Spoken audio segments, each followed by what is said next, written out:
Good morning children. सबसे पहले आज मैं एक बात का ध्यान दिलाना ज़रूरी समझती हूँ कि आपके हिंदी विषय के 2 भाग हैं। भाग 1 अर्थात हिंदी फर्स्ट में हिंदी व्याकरण आता है, जबकि भाग 2 अर्थात हिंदी सेकंड में नवीन पल्लव आता है।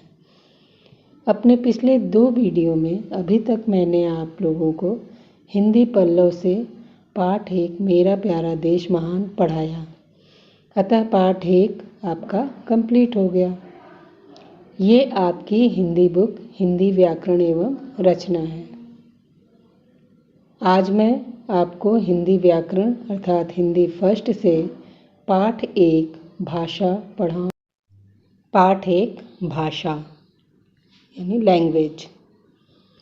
बच्चों, हम आपसे या आप हमसे जो भी बातचीत करते हैं या किसी से भी बात करते हैं, वो आपकी बातों को समझता है और आप भी उसकी बातों को आसानी से समझते हैं। इन सब का माध्यम क्या है? भाषा। बच्चों, भाषा के बिना न तो हम किसी से अपने मन की बात कह सकते हैं और न ही हम दूसरों की बात को समझ सकते हैं। चित्र में पिता पुत्र के बीच हुए बातचीत को देखिए। पिताजी, प्रणाम। आज मैं अपनी कक्षा में प्रथम आया हूँ, बच्चे ने अपने पिताजी से कहा। और बच्चों, जब बड़े लोगों से हम बोलते हैं तो अभिवादन के लिए प्रणाम का प्रयोग करते हैं। अब पिताजी बोलते हैं, बहुत खूब, आज तुमने मेरा सिर गर्व से ऊंचा कर दिया है।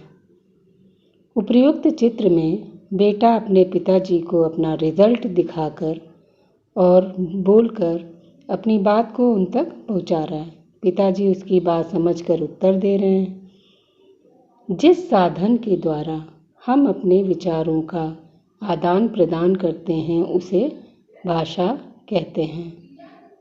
अर्थात अपने मन की बातों को जब हम एक दूसरे तक पहुंचाते हैं तो जो वो माध्यम होता है उसे भाषा कहते हैं।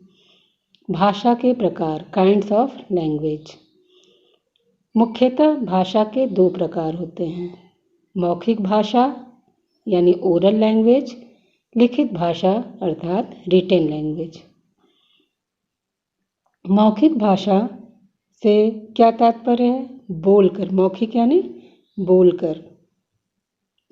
जब हम बोलकर अपने विचार दूसरों तक पहुंचाते हैं तो वह मौखिक भाषा कहलाती है।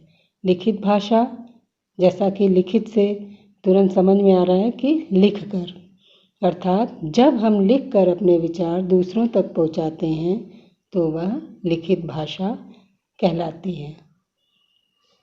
बच्चों, इसके अलावा एक और भाषा का हम प्रयोग करते हैं। कभी कभी हम अपनी बात बिना लिखे बोले इशारों में भी करते हैं। आपने देखा होगा, जैसे रेलवे के गार्ड द्वारा गाड़ी को झंडी दिखाकर रुकने व चलने का इशारा करना, यह सांकेतिक भाषा है। भारत में अलग अलग राज्यों के लोग अलग अलग भाषाएं बोलते हैं। जैसे तमिलनाडु राज्य में बोली जाने वाली भाषा क्या है? तमिल। असम में असमिया, पंजाब में पंजाबी, गुजरात में गुजराती, बिहार में हिंदी और केरल में क्या बोली जाती है? मलयालम। बच्चों, जब कोई भाषा किसी राष्ट्र के अधिकांश भूभाग पर बोली जाती है तो वह राष्ट्रभाषा कहलाती है। हिंदी हमारे देश की राष्ट्रभाषा है। 14 सितंबर हिंदी दिवस के रूप में मनाया जाता है। अभी तक मैंने आपको भाषा और उसके प्रकार बताए। इसी पर आपको प्रश्न उत्तर करने हैं, जो कि आप किताब में ही करेंगे। अगर आपके पास बुक नहीं है तो सुलेख में हैंड राइटिंग की कॉपी में कर सकते हैं। ठीक है, देखिए, दिए गए प्रश्नों के उत्तर लिखिए। सबसे पहला प्रश्न क्या है? भाषा से आप क्या समझते हैं? उसका आंसर क्या होगा? जिस साधन के द्वारा हम अपने विचारों का आदान प्रदान करते हैं उसे भाषा कहते हैं। प्रश्न 2, लिखित भाषा किसे कहते हैं? उदाहरण देकर स्पष्ट कीजिए।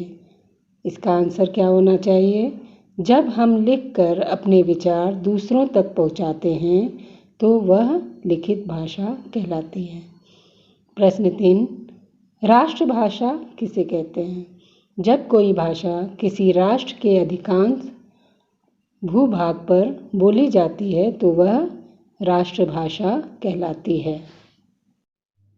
बच्चों, हैंडराइटिंग की कॉपी में आपको सुलेख 3 करना है।